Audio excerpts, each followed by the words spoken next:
And now we're learning that scientists and researchers are looking at how to change the weather on purpose. That's right. Lasers now could one day manipulate rain and lightning. CBS This Morning contributor Michio Kaku is a physics professor at City College of New York. Professor, nice to see you. Extraordinary seeing Al Gore and Bill Clinton there together with Charlie, wasn't it? That's right, yeah. Yeah, they did not get into this discussion, No. though. But it is fascinating.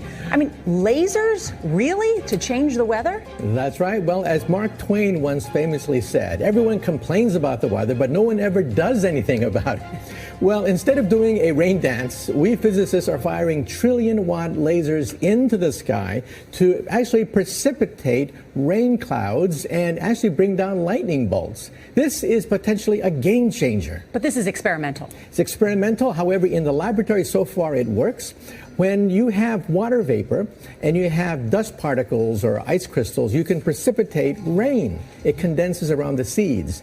These seeds can also be created by laser beams. By firing trillion-watt lasers, you rip apart the electrons, creating what are called ions, and these ions act like seeds, like dust particles, bringing down rain and even lightning. Go ahead. Well, this fascinates me in part because, too, I remember reading the stories that China had used this during the Olympics, that the USSR had used this after Chernobyl to create rain clouds. I mean, did those really work then? We have some of these capabilities now? Inconclusive. Even in the 60s, the CIA used this to bring down monsoons during the Vietnam War, to wash out the Viet Cong.